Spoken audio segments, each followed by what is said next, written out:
Before the World Cup began, all eyes were on the same countries: Argentina, France, Brazil, Spain, England, Germany, and Portugal. But tournaments do not always unfold the way the favorites expect. Sometimes a country competing for the title can come face to face with an opponent no one is talking about. The opening matches of the 2026 World Cup have already given us some important signals. Some countries have done more than simply produce good results. They have also shown that their style of play could cause serious problems for the biggest teams in the knockout rounds. They may not be the most talked about teams in the tournament yet, but they could have enormous potential. So, if you're ready to discover these teams, sit back and enjoy. Here are the 7 hidden dangers of the 2026 World Cup. Number 1. The Democratic Republic of the Congo. When the Democratic Republic of the Congo arrived at the tournament, very few people expected them to achieve anything significant. After all, they had not appeared at a World Cup since 1974. Their first opponent was Portugal, a team filled with some of the most recognizable players in the world, expected to dominate possession and trap its opponent inside its own half. The match began exactly as expected. Portugal scored early and controlled more than 75% of the possession. But Congo did not collapse. Even though their defensive line dropped deeper, the team's units remained connected. The space between the midfield and defense was kept as tight as possible. Near the end of the first half, Yohan Wissa scored, and Congo walked away with a 1-1 draw against Portugal. It was the first World Cup point in the country's history. What makes this team dangerous is not beautiful football, it is their ability to create chaos. Congo does not want to control the ball for long periods. They wait for their opponent to make a mistake, leave space behind the defense, and allow the match to become a physical battle. Teams like this can be extremely uncomfortable to face in knockout matches, because as the favorite begins to lose patience, the game starts to become exactly what Congo wants: broken, physical, difficult to control. But there is one important question. Can Congo survive under this much pressure throughout the entire tournament? They managed to do it against Portugal, but they will also need to show the same defensive resistance against a team that attacks more quickly, such as Colombia. For now, there's only one thing we know for certain. Having possession against Congo does not mean you're winning the match. Number 2. Canada. Canada's 1-1 draw with Bosnia and Herzegovina in their opening match raised a few questions. They moved the ball forward quickly, but they were not clinical enough in the final third. In the second match, however, we saw a completely different team. Canada defeated Qatar 6-0. Jonathan David scored a hat-trick, while Cyle Larin also found the net. With that result, Canada recorded the first victory in its Men's World Cup history, and it did so in spectacular fashion. Of course, scoring 6 goals against Qatar does not prove by itself that Canada will go deep into the tournament, but Canada's game contains 3 important qualities that could trouble the favorites. The first is speed. After winning the ball, Canada does not slow the game down. Their first instinct is not to play sideways or backward, it is to attack the opponent's goal directly. The second is movement. Jonathan David does not play like a stationary center forward. He moves away from the penalty area, pulls defenders with him, and creates space for his teammates to run into. The third is home field advantage. Canada is not only playing in its own country, the team is also being driven by the emotional energy created by the first World Cup victory in its history. That energy could become especially important in tight knockout matches. However, Canada has one serious problem. When their high press is beaten, they can leave enormous spaces in front of the defensive line. The match against Bosnia and Herzegovina provided the first warning signs. Canada fell behind and only rescued a draw through a late goal from Cyle Larin. Canada's attacking potential is real, but its defensive balance is still waiting to be tested. Even so, nobody will want to face a fast and confident Canadian team playing in front of its own supporters. Number 3. Ivory Coast. Ivory Coast has one of the most athletic squads in the tournament. They are powerful, they are fast, and they rarely back down in one-on-one battles. Most importantly, they can bring players off the bench who are capable of raising the level of the game during the later stages of a match. Their opening match against Ecuador was the clearest example. The contest remained balanced for a long time. Then Amad Diallo entered the game during the final half hour and scored the only goal of the match. Ivory Coast won 1-0. Their second opponent was Germany. Ivory Coast took the lead through Frank Kessié. Germany did not find the equalizer until the 68th minute. Then Dennis Undav scored the winning goal in stoppage time. The final score was 2-1 in Germany's favor, but the score does not fully explain how long Ivory Coast kept the match under control. This team has attacking options with different qualities, including Amad Diallo, Yan Diomande, and Simon Adingra. In midfield, they have players such as Kessié and Ibrahim Sangaré, who never avoid a physical battle. FIFA's team profile also highlighted the depth of Ivory Coast's attacking options. What makes them dangerous is that they are not dependent on a single game plan. They can attack quickly, they can compete physically, they can attack their opponents from the wings, and during the closing stages of a match, they can introduce fresh attackers and raise the tempo. However, the Germany match also exposed one of their weaknesses: game management. Ivory Coast can compete with powerful opponents, but they must become more composed when managing pressure and protecting a lead during the final minutes. If they solve that problem, they could become serious giant killers in the knockout rounds. Number 4. Norway. Norway is different from the other teams on this list because their secret weapon is not really a secret at all: Erling Haaland. Having one of the best finishers in the world during a knockout match can completely change the mathematics of the game. Your opponent may play better for 89 minutes, but if you give Haaland just one opportunity inside the penalty area, your tournament could be over. Norway defeated Iraq 4-1 in its opening match. Haaland scored twice. Leo Østigård also contributed to the scoreline, but Norway is not only about Haaland. Martin Ødegaard can control the tempo of the game. He can deliver passes that break through the opponent's pressure. Alexander Sorloth provides a powerful physical alternative.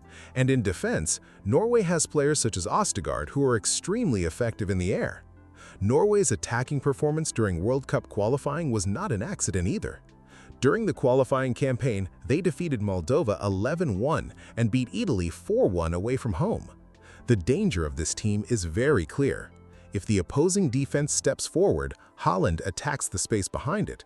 If the defense stays deep, Ødegaard takes control of the ball. If you use two defenders to contain Haaland, space opens up for the other players.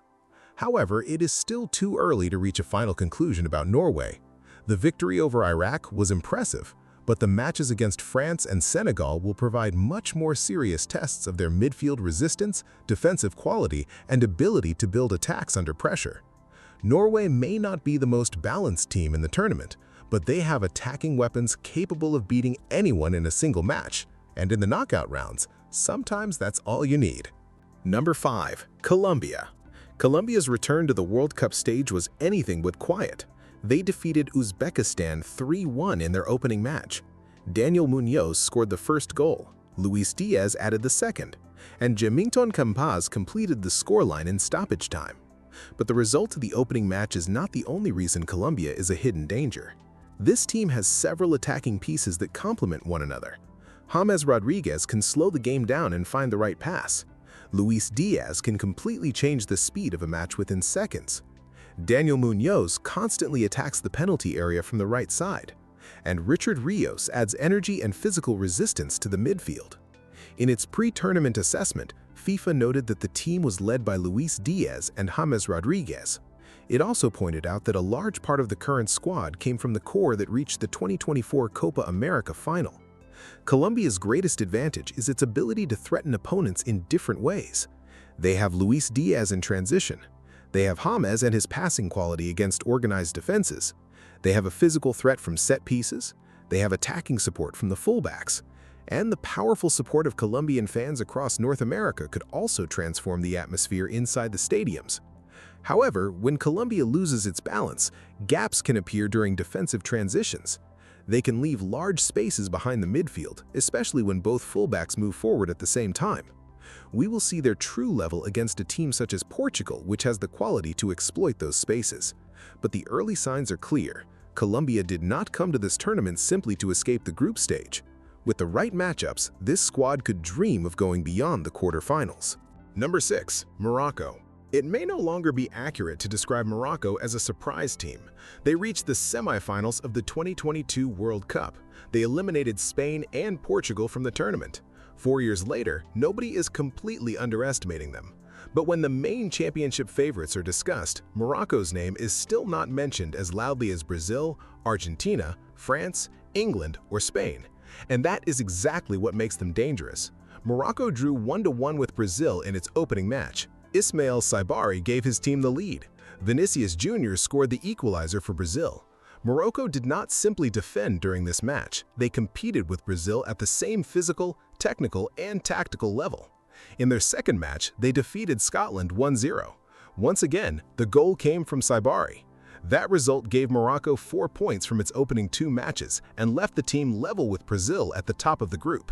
Morocco's greatest strength is the distance between its units. The defensive line and midfield do not become separated.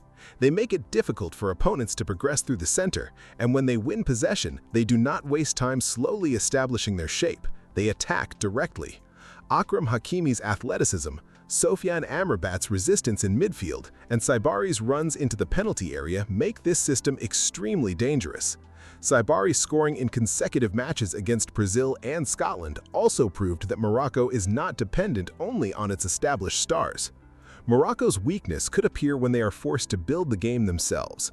Against teams such as Brazil, which control possession and move forward, Morocco can find spaces to attack in transition. But can they create opportunities just as comfortably against a team that sits completely behind the ball? That question has not yet been fully answered.